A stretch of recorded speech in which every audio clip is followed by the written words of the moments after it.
ब्रह्मचर्य का नाश करके अगर आपका शरीर बहुत ही ज़्यादा दुर्बल हो गया है, आपको ऐसा लगता है कि पूरी तरह से आप बर्बाद हो चुके हैं, क्योंकि ब्रह्मचर्य नाश करने से बहुत तरह का प्रॉब्लम होना शुरू हो जाता है। लोग डिप्रेशन में चले जाते हैं, शरीर कमज़ोर होने लग जाता है, याददाश्त शक्ति कम होने लग जाती है, भूख कम लगती है, निद्रा की समस्याएं आ जाती है। इसके साथ साथ हड्डियां कमज़ोर होने लग जाती है, किसी भी कार्य को करने में मन नहीं लगता है, हर वक्त आलस्य से घिरा रहता है। इसके साथ साथ विल पावर बहुत ही ज़्यादा कमज़ोर होने लगता है। अगर मान लीजिए आपने ब्रह्मचर्य का नाश कर लिया है और कई तरह की दवाइयों को खा खा कर आप परेशान हो गए हैं, फिर भी आप ठीक नहीं हो पा रहे हैं, क्योंकि दवाइयाँ खाने से क्या होता है, एक चीज़ें तो आपकी ठीक हो जाएगी लेकिन दूसरी चीज़ें फिर उसके साथ में शुरू हो जाती है। इसीलिए बहुत ज़रूरी है कि हम कुछ ऐसा करें ताकि हमें मेडिसिन ना खाना पड़े और हम स्वस्थ भी रहें। जो लोग ब्रह्मचर्य का पालन करना चाहते हैं, अपने शरीर को स्वस्थ रखना चाहते हैं, और जो लोग ब्रह्मचर्य का नाश कर चुके हैं, सभी के लिए आज जो मैं बताने जा रही हूँ उसका बहुत ही महत्वपूर्ण स्थान है। जो व्यक्ति इसे अपनाता है वो व्यक्ति सदैव सुखी रहता है, खुश रहता है, उसका शरीर भी बहुत ही ज़्यादा मजबूत रहता है। तो आज जो मैं बात करने जा रही हूँ वो है योग, प्राणायाम, मेडिटेशन।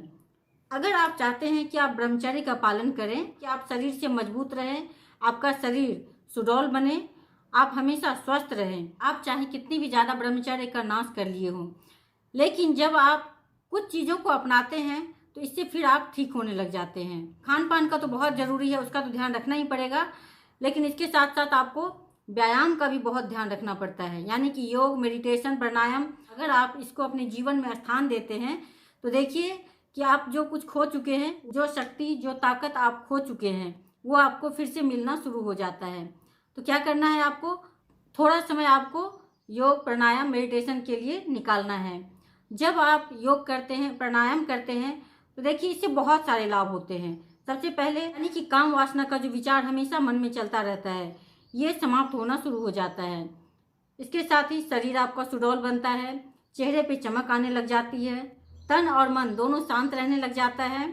जबकि आज के समय में देखिए लोग शांति प्राप्त करने के लिए क्या कुछ नहीं करते हैं, लेकिन जब आप योग, प्राणायाम, मेडिटेशन को अपने जीवन में स्थान देते हैं, इसे अपनाते हैं, इसे करते हैं, तो ये आपको ऑटोमेटिक ही मिलना शुरू हो जाता है। अगर आपको स्वप्न दोष का प्रॉब्लम है तो वो भी समाप्त हो जाता है। इसके साथ ही आपका जो शरीर है वो हष्ट पुष्ट होने लग जाता है, आप ताकतवर होने लग जाते हैं। इसके साथ साथ आप दवाइयों से छूट जाते हैं।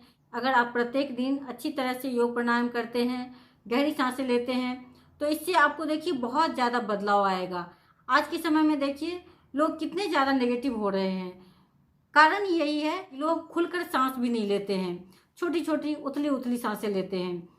तो जब आप अच्छी तरह से सांसों को लेना सीख जाएंगे, अच्छी तरह से योग प्राणायाम करने लग जाएंगे, मेडिटेशन करने लग जाएंगे, तो फिर देखिए ये जो चीज़ें हैं, काम वासना की बातें, ये सबसे अपने आप ही मन हटना शुरू हो जाएगा और आपका मन बिल्कुल निर्मल हो जाएगा। आप फिर से वीर्यवान बन पाएंगे, शक्तिशाली बन पाएंगे। तो इसीलिए अपने जीवन में योग प्राणायाम को स्थान दीजिए। इससे देखिए कि आपकी जो खोई हुई शक्ति है वो भी आपको प्राप्त होने लग जाएगी। आप हमेशा स्वस्थ रहेंगे, ताकतवर बनेंगे और ब्रह्मचर्य का पालन आप हमेशा कर पाएंगे। जो व्यक्ति अपने जीवन में योग, प्राणायाम, मेडिटेशन को नहीं अपनाते हैं, ऐसे ही व्यक्ति ब्रह्मचर्य का पालन भी नहीं कर पाते हैं। तो इसीलिए ज़रूरी है कि योग प्राणायाम को अपने जीवन में स्थान दीजिए। फिर देखिए कि आपका जो जीवन है कितना सुंदर हो जाएगा। आप एक ब्रह्मचारी की तरह रहना शुरू कर देंगे। आप हमेशा ऊर्जा से भरपूर रहेंगे, बहुत ही ज़्यादा शक्तिशाली बनेंगे। इसीलिए योग प्राणायाम को अपने जीवन में स्थान दीजिए और जीवन को सुखी बनाइए।